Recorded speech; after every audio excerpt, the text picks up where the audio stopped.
You've been told healing is about making a choice between science or self trust, labs or intuition.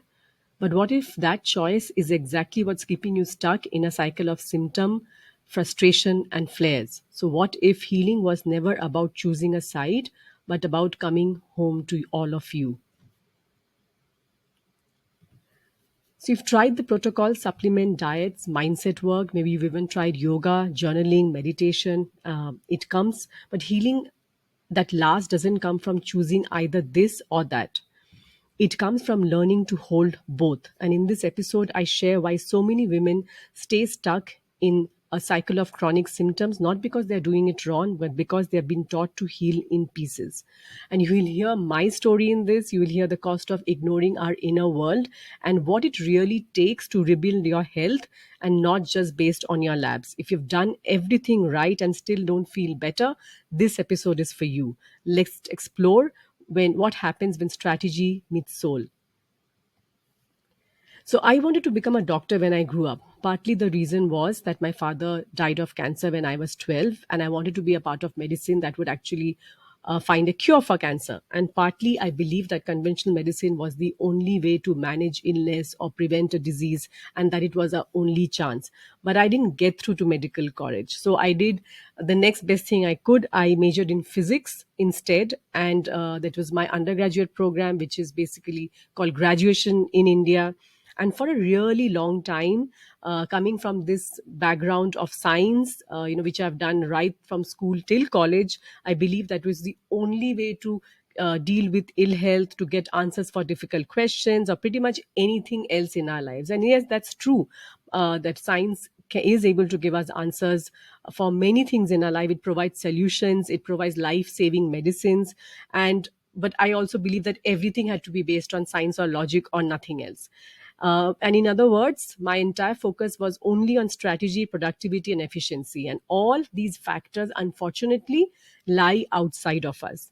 I was completely unaware of the rich inner world that each one of us possess, and the power that it holds to transform each and every one of us. So, for a long time, when I was working in the corporate world and I worked in banking and financial services for 10 long years, I remained disconnected from this intuitive feminine side of myself. I was unaware of that there was this power that we women have deep inside of ourselves, that we are born with, and it is also there in each and every one of us, irrespective of our gender, because we each have a masculine and feminine side to us. And in order to succeed in this patriarchal world, I played by those rules. Anything that was considered woo woo or feminine was unacceptable to me.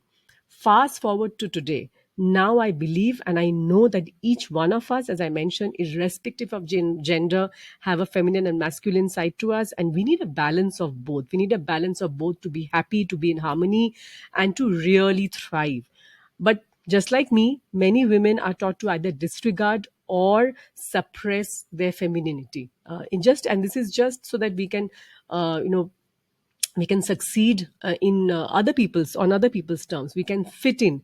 We don't want to be seen as weak. There are many good reasons why we do this, and we end up paying a huge price for this. I mean, this as women, women's health, this is one big thing.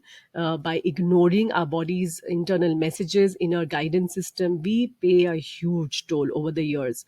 It doesn't show up in our 20s or 30s, but by the time our 40s come, it starts showing up. And this is not only in terms of physical health, but it's also emotional and mental health as well. And and the other thing that I've realized is as we grow older, we have an ache deep within us for something that seems to be missing from our lives. Like we realize finally, because maybe we've sort of slowed down from running all the time. Maybe because in our 20s and 30s we are building a career, we are managing young kids. For those who choose to have children, career takes a big part if we are working. But even apart from that, if we are at home, we're taking care of the house, then we have our parents, then we have our in-laws. So there is a huge amount of responsibility that each woman has, and there's no time to pause down, to listen, to be with ourselves. And but there comes a time, and you can't escape this, and it's usually in our 40s that we start feeling that something is really missing, and we don't know what that is, and we don't know why we have this ache. And in order to explain this further, I want to share an excerpt from the beautiful, soulful book, What We Ache For, by Oriah Mountain Dreamer, that explains this so eloquently. She talks about creativity, she talks about spirituality and sexuality, and why all these three are so important to lead a wholesome life. And I'm going to just read this part for you. Our stories and images and sounds create, explicate, or point to a deeper meaning that helps us receive, celebrate, and be fed by beauty and bear what is hard. And if the meaning revealed by the process of creating is often more implicit than explicit, still it does not fail to feed us. Because what it feeds is not our minds, but our souls. And souls do not need explanations, they need only to touch and sit in the center of the meaning that is enfolded in being. This is the root of the creative work we do, the desire to intimately touch and share the truth of our lives and our world, to find and follow the sometimes hidden thread stitching ourselves and our reality into wholeness.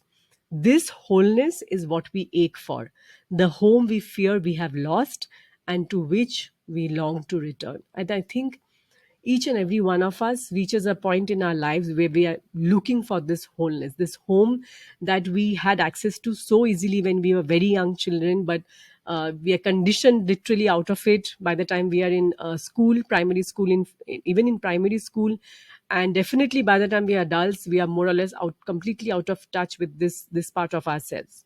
So you might be feeling like something's missing, but you can't quite name it. You go through the motions, you show up for your family, for your life, and maybe you even excel at it. You may have a very successful career, work, life, but inside there's an ache. There's an emptiness, a heaviness you can't quite shake that never seems to go away. And you're tired, but it's not just in your body, but also in your mind. You're tired of second guessing yourself, of doubting yourself. You're tired of holding it all together, and deep down you feel like you're falling apart. So you might find yourselves snapping at people you love, and then you feel guilty for it, and you might even cry unexpectedly, or not at all, because you've gone numb, and you lie awake at night wondering what's wrong with you. You've lost touch with who you once were, the one who felt light, the one who was curious, the one who was free, the one who was playful. And there's a part of you that aches to come home to her.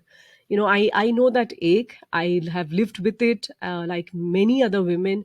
This is a part that I had lost touch completely for a very long time, till a major crisis in my family shook the very foundation of my being, and I was forced to look within just to survive, just to find a way to live through those dark times.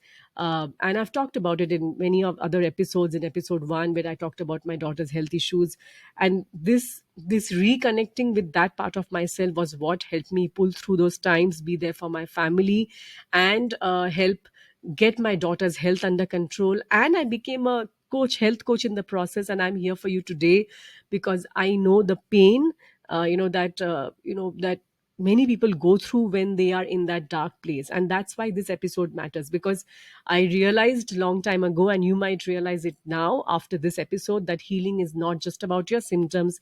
It's about remembering who you are and making space for all of you.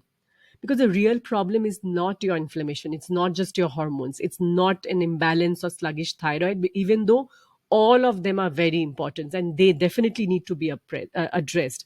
The deeper problem is that you've been taught to ignore your body screams before they become body's whispers, till they become screams. So you keep ignoring, you keep suppressing, you override your needs in the name of productivity, you numb your intuition because does not fit into your protocol or treatment. Let me give you an example.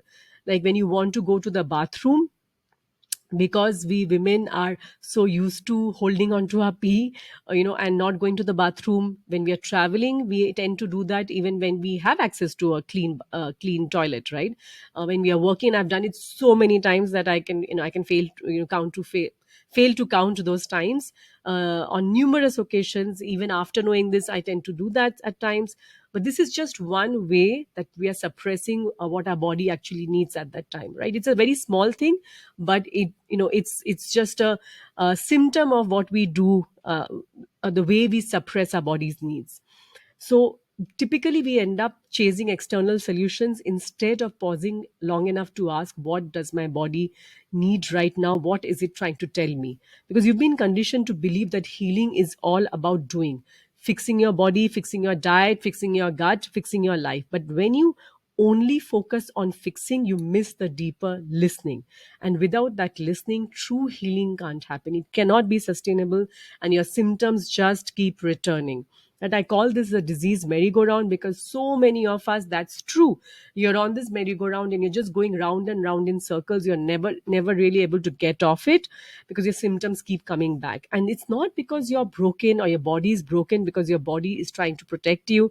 It's trying to get your attention because the actual problem has not really been addressed, and it's been carrying the weight of your silence, your stress, and your unprocessed pain, or even trauma if you've faced any childhood issues, etc. Like for me, I know that my body definitely has some amount of grief that it holds on because of losing a parent so early in life. I mean, this is the work that I've been doing because of my own profession. It helps me to understand what's going on with me as well, to some extent.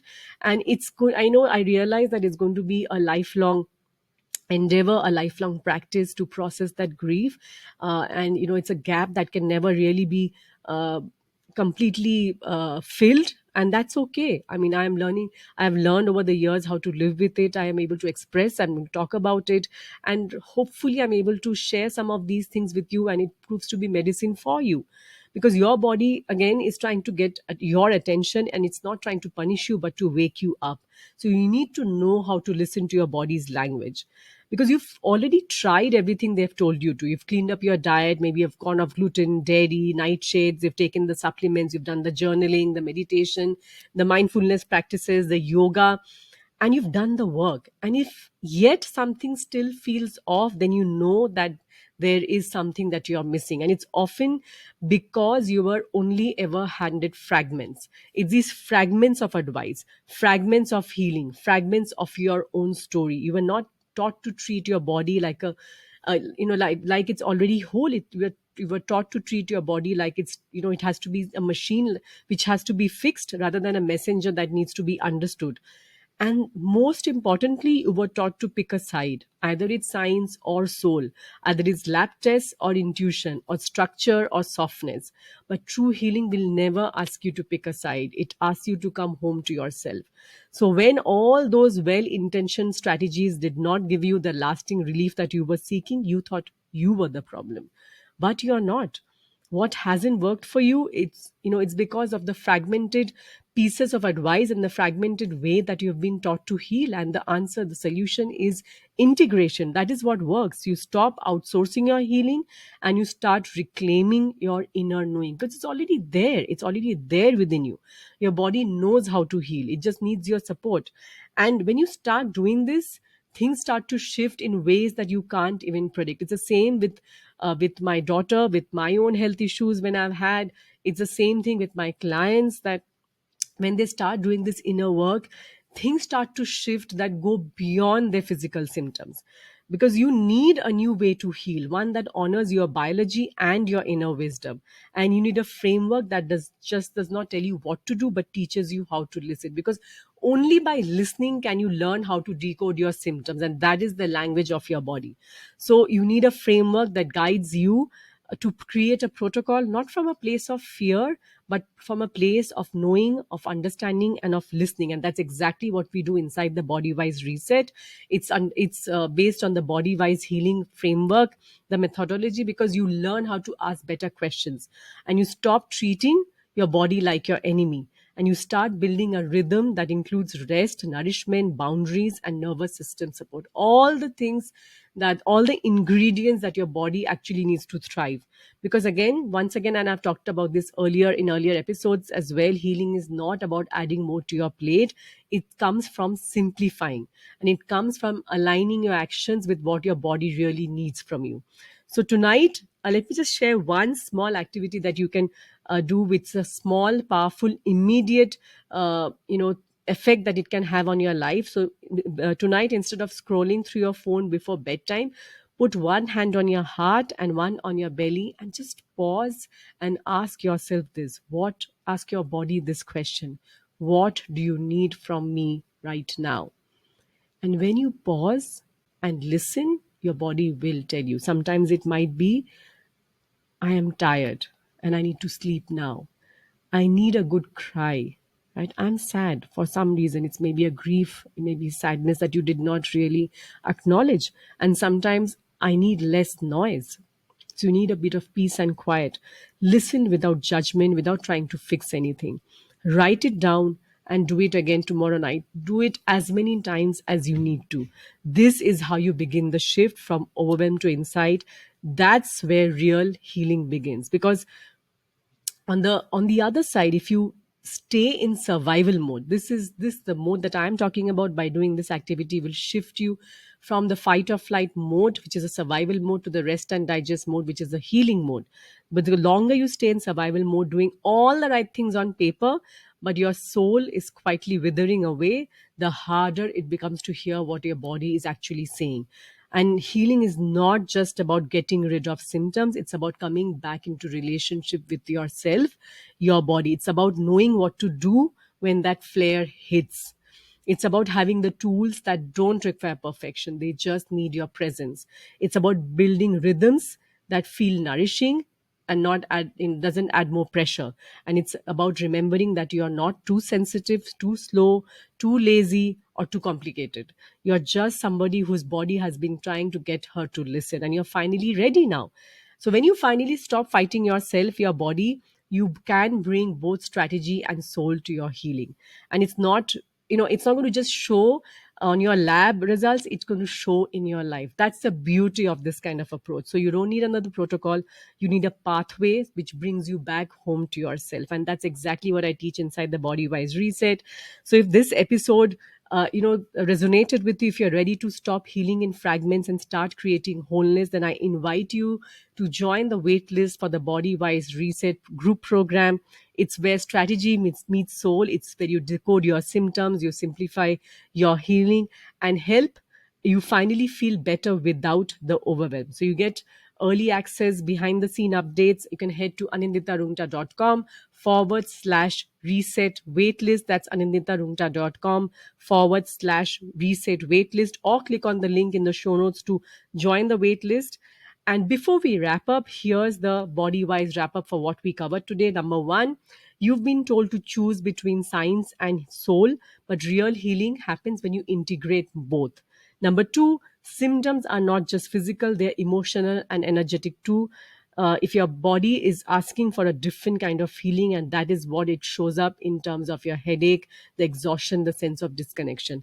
Number three, you've tried the protocols, the diets, and the mindfulness apps, but what is missing is often a framework that helps you to listen and act with clarity and compassion. Number four, you don't need more information, you need integration, a way to connect with your mind, body, and heart in your healing journey. And number five, you're not broken. Your body is wise. When you start honoring your inner knowing and the sign, what science can offer, that's when true healing happens, and then you'll be amazed by the results that you can see.